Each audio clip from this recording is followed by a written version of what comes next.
좋은 찬양을 듣는다는 것은 우리 영혼의 양약과도 같은 것인데 가사가 우리 가운데 아주 깊이 오직 예수 그리스도뿐이다. 그리고 오직 하나님의 은혜다. 이것이 우리에게 복음인 것입니다. 이 복음의 은혜로 여러분 가정과 직장이 평안해지기를 축원합니다. 9장 31절 말씀, 예수님께서는 십자가에 대한 교육, 죽음에 대한 교육과 부활에 대한 교육을 제자들에게 하고 있는 중이죠. 31절 한번 같이 읽어보겠습니다. 시작. 이는 제자들을 가르치시며 또 인자가 사람들의 손에 넘겨져 죽임을 당하고 죽은 지 3일 만에 살아나리라는 것을 말씀하셨기 때문이더라. 아멘. 우리는 이 말씀 속에서 몇 가지 표현에 주목을 하였습니다. 첫 번째 표현은 가르치시다, 말씀하시다, 이 두 개의 단어를 함께 보았죠. 이것은 문법상 미완료입니다. 그러니까 한 번만 교육한 것이 아니고 반복하여 교육을 한 것이죠. 어떤 것을요? 예수님의 십자가 죽음과 부활에 대하여 반복하여 계속해서 교육해 왔었다라는 것을 볼 수 있는 것입니다. 실제로 8장 31절을 시작으로 해서 9장 9절, 9장 12절, 9장 31절 십자가와 부활에 대한 주제가 계속해서 등장하는 것입니다. 중요한 주제는 반복되어져야 되는 것이죠. 이렇게 반복되어지면 우리 영혼에 차곡차곡 쌓이게 되고 그 영혼의 가치관이 바뀌어지며 심지어 우리의 삶까지도 바뀌는 그런 역사가 있게 되는 것입니다. 자, 두 번째 주목할 표현은 넘겨진다라는 것입니다. 이것은 문법상 수동태입니다. 사람들에게 예수 그리스도께서 넘겨주실 예정입니다. 가룟 유다는 대제사장에게 예수님을 넘길 것이고 대제사장은 로마 총독인 빌라도에게 예수님을 넘길 것입니다. 그리고 빌라도는 다시 무리들에게, 사람들에게 예수님을 넘기시죠. 그렇게 하고 예수님은 결국 십자가에 못 박혀 버림받고 죽으시게 되는 것입니다. 온전히 사람들에 의하여, 사람들의 계획과 음모에 의하여 예수님이 넘겨지고 죽으심 받는 것처럼 보이나, 그러나 그게 아니라 하나님의 놀라운 계획이 그 뒤에 숨겨져 있다라는 것을 기억해야 됩니다. 로마서 8장 32절 거기에 보면 이렇게 되어 있습니다. 자기 아들을 아끼지 아니하시고 우리 모든 사람을 위하여 내주신 이가, 그렇게 표현합니다. 여기서 내주셨다라는 표현은 9장 31절에 나타나 있는 넘기신다라는 단어와 원문상으로는 동일한 단어입니다. 그러니까 예수님을 넘겨주시고 버리시고 십자가에 죽게 하신 것은 결국 하나님의 계획이었다라는 것이죠. 왜 그럴까요? 왜 그렇게 하셨습니까? 죄인된 우리를 건지시기 위하여, 죽음의 자리에 있는 우리를 건지시기 위하여 예수님께서 넘겨주신 것이죠. 지옥에 넘겨져 있는 우리 자신을 하나님께서 건지시기 위하여 죄 없으신 예수 그리스도를 십자가에 넘기사 죽게 하신 것입니다. 그러므로 예수 그리스도의 그 십자가 은혜와 그 하나님의 사랑을 생각하기만 하면 죄송하기도 하고 미안하기도 하고 감사하기도 하고 고맙기도 하고 그 마음에 늘 끊임없는 감사가 우리 가운데 솟아나는 것입니다. 세 번째 우리가 주목할 표현은 살아나리라는 표현이었습니다. 이것은 문법상 중간태입니다. 다 지금 원어로 말씀드리는 겁니다. 예수님 스스로 죽음에서 살아나시는 것이죠. 성경에 보면 예수님의 죽음에서 부활하신 사실들은 하나님의 은혜로, 하나님의 능력으로 살아나셨다라는 것도 있고 예수님의 능력으로 살아나신 것도 있습니다. 두 개 다 이렇게 함께 적용되어서 하나님의 능력과 예수 그리스도의 능력과 이것이 함께 적용되어서 예수님이 살아나시고 부활하신 것이죠. 근데 오늘 마가복음에서는 그 예수님의 능력이 조금 더 강조되어 있다라고 표현할 수 있는 겁니다. 자, 이렇게 예수님은 십자가에서 넘겨주시고 3일 만에 다시 살아나실 것을 제자들에게 꾸준하게 교육하였고 반복하여 교육하였습니다. 자, 이렇게 십자가 교육을 반복해서 제자들에게 했다면 그럼 이제 제자들은 어떠한 주제로 이러한 토론을 하고 있었을까?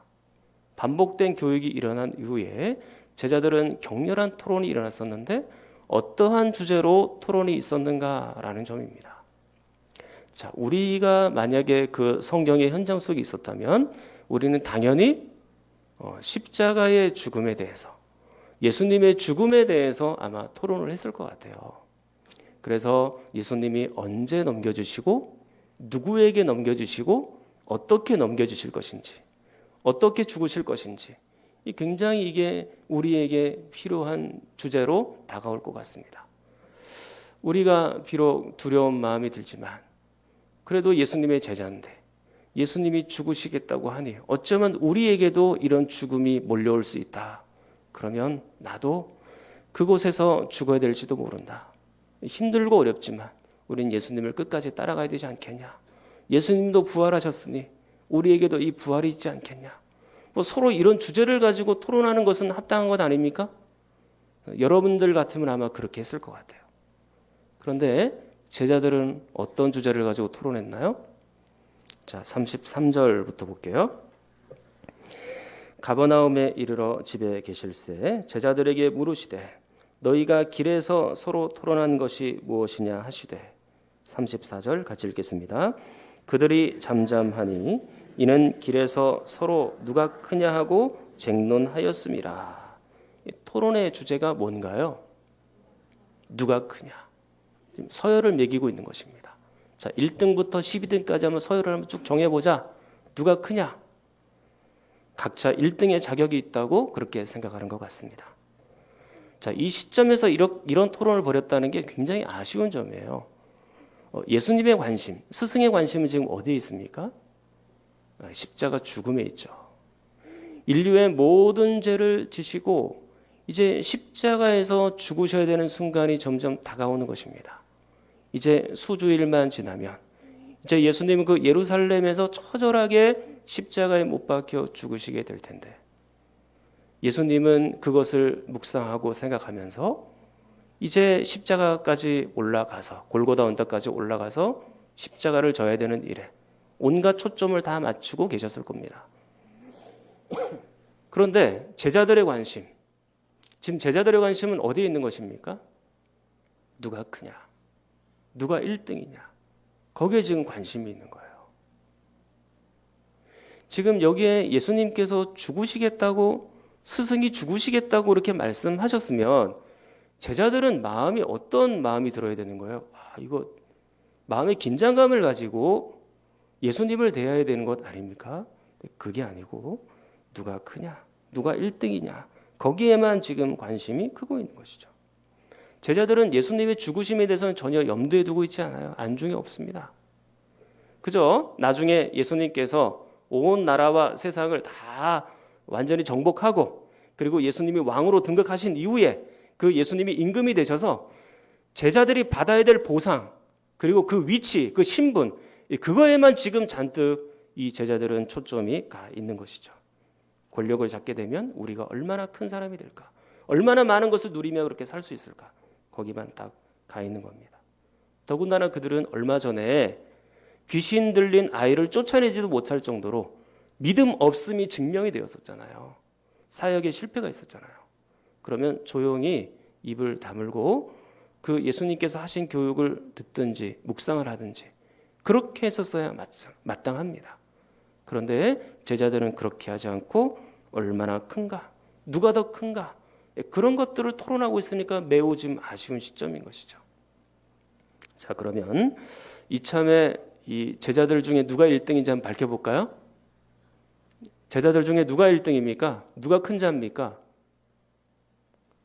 대답을 안 하시는 거 보니까 교회 생활 오래 하신 것 같아요. 가만히 있으면 중간이라도 가죠. 근데 누가 1등인지 한번 생각은 해볼 필요가 있을 것 같아요.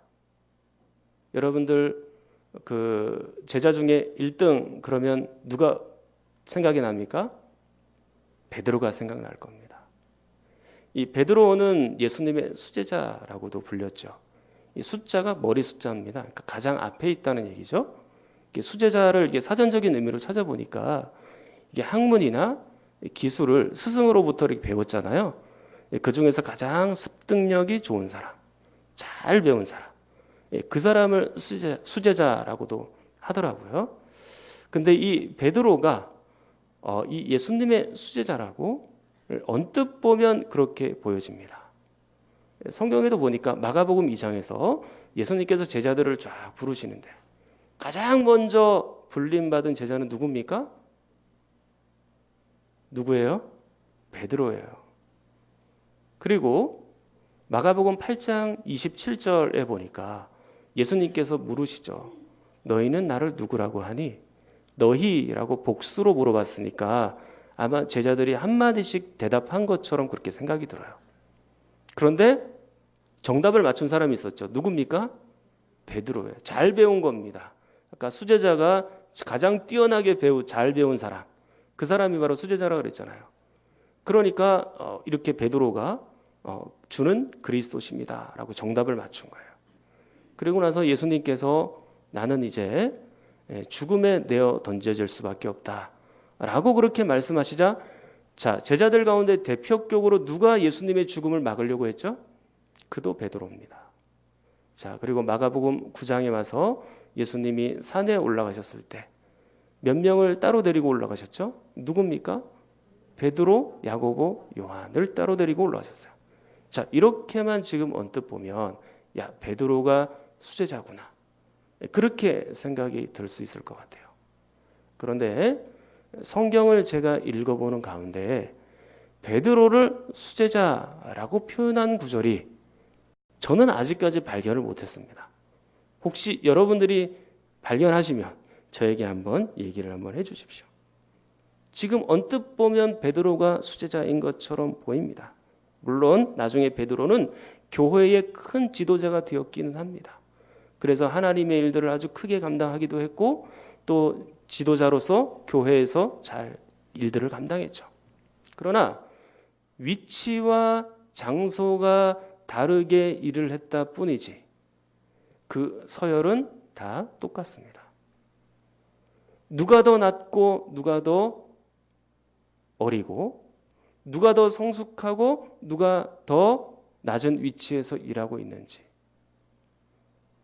그런 것들이 중심이 아니라 지금 서열 없이 제자들은 모두 다 동등한 위치에서 하나님 나라의 일을 섬기고 있다라고 생각해 볼 수 있는 것입니다. 그렇기 때문에 예수님이 35절 이렇게 말씀하시는 겁니다. 35절 한번 읽어보겠습니다. 시작. 예수께서 앉으사 12제자를 불러서 이르시되 누구든지 첫째가 되고자 하면 뭇사람의 끝이 되며 뭇사람을 섬기는 자가 되어야 하리라 하시고. 아멘. 자, 누가 첫째입니까? 누가 1등입니까? 두 가지가 나오죠. 첫째는 뭇사람의 끝에 있는 사람, 둘째는 뭇사람을 섬기는 사람이죠. 여기서 이 섬긴다라는 단어는요, 종이라는 얘기고 노예라는 얘기입니다. 종과 노예는 어떻게 하는 사람이에요? 주인 곁에 시중을 들면서 주인을 위하여 충성을 다하고 또 자신의 생명을 다하여 최선을 다해서 주인을 섬기는 사람, 그 사람이 바로 종이고 노예이다라는 것입니다. 지금 이 말씀이 35절 말씀이 그냥 단순히 사람들의 서열을 가리기 위해서, 제자들의 서열을 가리기 위해서 말씀하시는 게 아니에요. 지금 예수님은 하나님 나라 일꾼의 원리를 우리에게 가르쳐주고 있는 겁니다. 하나님 나라 일꾼의 원리가 뭐예요? 너희들은 섬기는 사람이 되어야 된다. 너희들은 종이 되어야 된다. 너희들은 노예가 되어야 된다. 천국 백성은 모두가 1등이고 모두가 꼴찌인 거예요. 그게 하나님 나라 일꾼의 원리인 것입니다. 예수님이 그것을 우리에게 가르쳐주고 있는 것이죠. 큰 자가 되기 위해서 우리가 섬기는 게 아니에요. 우리가 꼴찌에 앉아있으면, 말석에 앉아있으면 당신같이 존중받을 분이 왜 이렇게 끝에 앉아 계세요? 여기 첫 번째로 오십시오. 우리가 이것을 위해서 맨 끝에 앉아 있는 사람들이 아닙니다. 내가 겸손하게 행하면 모든 사람들이 나를 인격적인 사람으로 이렇게 인정해 주겠지. 그런 마음으로 섬기는 것이 아니다는 얘기입니다. 우리가 충성하면 다른 사람들이 인정해 주고 다른 사람들이 칭찬해 주겠지. 그런 마음으로 섬기는 것이 아니죠. 우리는 가장 낮은 자의 심정으로, 가장 부족한 자의 심정으로 종이 되어서, 노예가 되어서 그렇게 섬겨야 되는 사람이에요. 그게 천국 일꾼의 모델입니다. 그 섬김의 가장 좋은 모범을 예수님께서 우리에게 보여주신 겁니다. 우리가 이 교동문을 통해서도 읽었지만 빌립보서 2장 5절에 보면 이렇게 나와 있습니다. 너희 안에 이 마음을 품으라. 너희 안에 이 마음을 품으라. 곧 그리스도 예수의 마음이니. 자, 잘 보십시오. 이 섬김은 지금 마음에서부터 시작되는 거예요. 겉으로 섬기는 척, 겸손한 척, 뭔가 낮은 척 그렇게 하는 게 아니고 마음으로부터 진짜 겸손하게 낮아진 마음으로 그 마음을 품어야 되는 것입니다. 교만한 마음으로 높임받은 마음으로 시작하는 것이 아니죠. 섬김이란 가난한 마음으로, 낮아진 마음으로 거기서부터 출발하는 것입니다. 예수님이 얼마만큼 낮아지셨냐? 자, 계속해서 빌립보 2장 6절. 그는 근본 하나님의 본체시나 하나님과 동등됨을 취할 것으로 여기지 아니하시고 오히려 자기를 비워 종의 형체를 가지사 사람들과 같이 되셨고, 그렇게 말씀합니다. 자, 여기서 예수님이 종이 되셨다라고 표현되어 있죠. 그러니까 사람으로 오셨다는 얘기고 섬기러 오셨다는 얘기고 노예로 오셨다는 얘기예요. 예수님이 어떤 분입니까? 하나님이에요. 근본 하나님의 본체라고 성경에 이렇게 표현되어 있습니다. 근데 그 하나님이 하늘 영광 버리시고 이 땅 위에 아주 낮은 모습으로 겸손하게 섬기기 위하여 오셨다라고 표현하고 있는 거죠. 여러분들이 만약에 조선시대 왕이라고 한번 생각을 해보십시오. 근데 여러분들이 가난한 한 농부의 노예로 들어갈 수 있겠습니까? 만약에 여러분들이 그 조선시대 왕인데 가난한 농부의 노예로 들어간다면 임금의 부드러운 비단 옷을 벗고 거친 삼배 옷을 입어야 됩니다. 그리고 수라상, 온갖 산의 진미가 깔려있는 그 수라상을 받지 못하고 이제는 꽁보리밥과 또 간장 하나 가지고 밥을 먹고 살아야 될 경우도 있을 겁니다. 그런 임금이 적응이 잘 되겠습니까? 예수 그리스도는 거룩한 분입니다. 죄가 하나도 없다는 얘기예요. 그 거룩하신 예수 그리스도께서 죄 많은 이 땅에 내려오셨다는 것 자체가 기적인 겁니다. 온갖 인간의 욕심과 그리고 인간의 온갖 타락과 죄악으로 물들고 점철된 온갖 범죄가 만무하는 이 땅 위에 하나도 죄가 없으신 분이 이 땅에 내려오신 것 자체가 기적이죠. 엄청나게 큰 겁니다. 뿐만 아닙니다. 계속해서 성경 보시면 2장 8절, 빌립보 2장 8절입니다. 사람의 모양으로 나타나사 자기를 낮추시고 죽기까지 복종하셨으니 곧 십자가의 죽으심이라. 자, 자신을 낮추셔서 하나님의 명령에 십자가의 죽으심까지 순종하셨다, 복종하셨다, 그렇게 말씀하고 있습니다. 섬기기 위하여 죽음의 자리까지 나가고 있는 것이죠. 예수님은 이렇게 하나님께 완전한 복종, 낮아짐을 보여주고 있는 것입니다. 철저하게 희생하고 겸손한 방식으로, 낮아짐의 방식으로 일하고 계신 것이죠. 예수님이 그 십자가에서 그 섬김의 완벽한 모범을 우리에게 보여주신 것입니다. 그런데 35절의 표현을 잘 보십시오. 35절. 여기서는 누구를 섬기라고 되어 있습니까? 무사람의 끝이 되며 무사람을 섬기는 자가 되어야 하리라. 그렇게 말씀하죠. 누구를 섬기라고 되어 있나요? 사람들을 섬기라고 되어 있습니다. 좀 예수님이 빌립보서 2장에서는 하나님을 섬기며 하나님께 복종하며 죽도록 충성하고 계시잖아요. 물론 우리는 그렇게 해야 됩니다. 우리는 하나님께 대하여 죽도록 충성하고 또 복종하고 하나님을 섬기게 되는 것은 분명하죠. 그런데 오늘 적어도 본문에는 예수님이 뭐라고 말씀하고 계세요? 무사람들, 사람들의 종이 되어라. 다른 사람들의 노예가 되어라. 그렇게 지금 말씀하고 있는 것이죠. 왜 그렇게 말씀하셨을까요? 다른 사람들을 섬기는 것이 곧 하나님을 섬기는 것이다. 그렇게 말씀하고 있는 겁니다. 여기서 이 무사람이라는 것은요, 교회 안에 있는 사람들뿐만 아니라 교회 밖에 있는 사람들도 함께 말하는 거예요.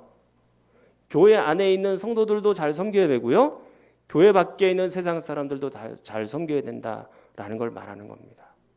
사랑하는 여러분, 여러분들은 교회 안에서 높아지려고 하지 마십시오. 높아지려고 하지 말고 낮아지는 곳으로 여러분들이 가셔야 되는 것입니다. 여러분들이 각 기관의 회장일 수도 있고 구역장일 수도 있고 교사일 수도 있습니다.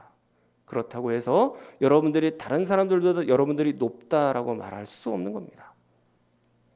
우리가 목사일 수 있고 장로일 수 있고 안수집사일 수 있고 권사일 수 있어요. 그렇다고 해서 다른 사람들보다 여러분들이 높으냐? 그게 아니다, 그 얘기입니다. 그분들은 오히려 종이고 노예입니다. 섬기는 자입니다. 교회 중직자가 되었다는 것은 그냥 주장하는 자세로 사람들에게 강요하는 사람이 아니라 가장 낮은 자리에서 그들에게 모범이 되고 겸손한 모습으로 봉사하는 사람, 그 사람이 바로 중직자인 거예요. 물론 제가 늘 강조하지만 질서대로 일하셔야 됩니다. 그리고 이게 중직자들에 대해서 직분을 맡은 사람들에 대해서 존중하는 마음이 있어야 돼요. 그것은 분명하죠. 질서를 어기고 자기 마음대로 일하는 것은 잘하는 게 아닙니다. 그러나 중직자들은 어떤 마음으로 이 땅에서 봉사해야 되냐면 교회 안에서 가장 낮은 자의 심정으로, 종의 심정으로 봉사하고 섬겨 나가야 된다라는 것입니다. 우리는 맡은 사명이 달라서 그렇지 서열이 똑같아요. 저도 마찬가지고 여러분들도 마찬가지입니다. 똑같은 위치에서 각자 맡은 사명들을 감당하고 있는 것입니다. 그러므로 겸손하게 주의 일들을 해 나가야 되는 것이죠. 여러분, 교회 밖에서도 세상에서도 똑같이 여러분 일하셔야 됩니다. 겸손하게 낮은 자의 심정으로 일해야 됩니다. 성도라는 것은 세상을 섬기기 위해서 여러분들이 먼저 부름받은 사람들이에요. 어떻게든 한 영혼이라도 더 얻기 위해서 여러분의 영혼을 바른 가치관으로 바꾸고 여러분들이 따뜻한 말로 표현하고 그리고 올바르고 아름다운 삶으로 표현해내요. 그 영혼들을 섬기고 구원해내야 되는 그런 일들이 우리에게 있는 겁니다. 여러분들이 물론 사장일 수 있어요. 그리고 높은 사람일 수도 있습니다. 그러나 그것이 다른 사람보다 내가 더 우월한 존재임을 증명하는 것이 아닙니다. 모든 사람들은 다 동일선상에 있는 거예요. 똑같이 존중받아야 되는 것입니다. 내가 더 많이 가졌다 그래서 그 사람을 박해할 것도 아니고 내가 더 많이 배웠다고 해서 그리고 내가 더 훨씬 더 권력을 많이 가졌다고 해서 그 사람들을 함부로 무시할 수 있는 건 아니에요. 똑같이 우리는 존중받아야 될 대상들이죠.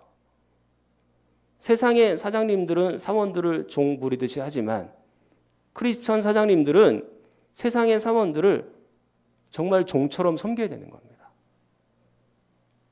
세상의 사장님들은 사원들을 위해 군림하지만 그리스도인 사장님들은 그렇게 하는 것이 아니고 가장 낮은 자리에서 그들을 섬기는 그런 사람이 되어야 되는 것이죠.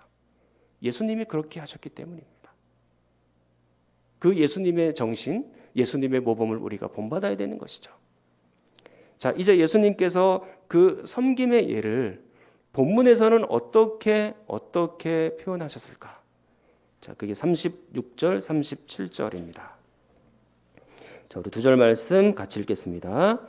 어린아이 하나를 데려다가 그들 가운데 세우시고 안으시며 제자들에게 이르시되 누구든지 내 이름으로 이런 어린아이 하나를 영접하면 곧 나를 영접함이요 누구든지 나를 영접하면 나를 영접함이 아니요 나를 보내신 이를 영접함이니라. 아멘. 요즘 어린아이들의 인권이 많이 높아졌고 어린아이들을 존중하는 그런 시대가 되었죠. 요즘 시대를 보니까 가정에서 1순위 1등이 누군가요? 엄마죠, 엄마. 2등은 누굽니까? 자녀들입니다, 자녀들. 3등은 누굴까요? 강아지입니다, 강아지. 4등은 누굴까요? 아빠입니다. 강아지한테 소파도 내어주고 침대도 내어주고 아빠는 저 구석에서 그렇게 있습니다. 이게 성경적이 아니에요. 가장은 가정들의 그 질서가 있고 가정을 잘 영적으로 돌봐야 될 책임이 있는데 요즘엔 완전히 다 이 가장들이 바닥으로 내려와서 강아지보다도 못한 그런 신세가 되어버렸습니다. 제가 지금 말씀드리고 싶은 건 이 자녀들의 아이들의 인권이 많이 올라가 있다. 아이들이 존중받는 존재다라는 것을 말씀드리려고 하는 거예요. 자, 오늘날에는 아이들이 이렇게 존중받지만 성경 당시의 문화는 어땠을까? 성경 당시의 아이들은 어땠을까요? 그 아이들은 굉장히 신분이 낮은 위치, 그림자처럼 보여주는 위치예요. 숫자를 세잖아요. 계수를 하면 어린아이들은 세지 않을 정도. 그 정도 딱 위치입니다. 그러니까 어린아이는 사람 취급을 안 한 거예요. 성경이 어린아이를 사람 취급 안 했다는 얘기가 아니고 성경 당시 그 시대 2000년 전의 배경이 사회적인 배경이 그랬다는 얘기예요. 그런데 예수님께서는 그 낮은 신분의 어린아이 하나를 데려오셔서 그 어린아이를 제자들 가운데 세우시고 그를 또 어떻게 하셨어요? 안으시고 그 어린아이를 향하여 그리고 제자들을 향하여 뭐라고 말씀하시나요? 이 어린아이 하나를 영접하는 것이 곧 나를 영접하는 것이고 나를 영접하는 것이 곧 하나님을 영접하는 것이다. 그렇게 말씀하시죠. 오늘 이 성경의 문맥에 의하여 제가 따로 말씀을 드리면 지금 이 세상의 신분의 낮은 어린아이를 영접하는 것이 어린아이를 섬기는 것이 곧 예수님을 섬기는 것이고 예수님을 섬기는 것이 곧 하나님을 섬기는 것이다. 그렇게 말씀드릴 수 있을 것 같습니다. 예수님은 죄인들의 친구셨고 또 연약한 사람들의 동무셨죠. 그들과 함께 교제하며 그들을 사랑하시고 그들을 극진히 대했습니다. 하나님 잘 섬기는 모습을 어떻게 알 수 있을까요? 여러분들이 이웃을 대하는 모습을 잘 한번 생각해 보십시오. 여러분들보다 사회적인 신분이 낮은 사람들을 대하는 여러분의 태도를 한번 잘 생각해 보십시오. 그러면 그것이 곧 하나님을 섬기는 자의 척도입니다. 근데 제자들은 지금 어떻게 합니까? 큰 것만 바라보고 있어요. 큰 것만. 제자들은 지금 낮은 위치로 가려고 하지 않아요. 큰 것만 생각하고 있습니다. 제자들의 시선은 낮은 곳을 향해야 됩니다. 사회적인 약자를 섬기며 살아가야 되는 것이죠. 세상 사람들은 사람들 사이에 급이 있다고 생각합니다. 그래서 사장님들은 사장님들끼리 모이고 높은 사람들은 높은 사람들끼리만 모이죠. 그리고 여러분들도 아마 거기에 끼기 위해서 엄청나게 노력하고 성공을 향하여 달려가고 있는 중 아닙니까? 그게 물론 나쁘다라고 말할 수 없지만 그러나 낮은 자리에 있는 사람들도 돌아보며 가야 되는 겁니다. 연약한 사람들도 함께 가야 되는 거예요. 높은 사람들만 섬김의 대상이 아닙니다. 낮은 사람들도 역시 동일하게 섬김의 대상이죠.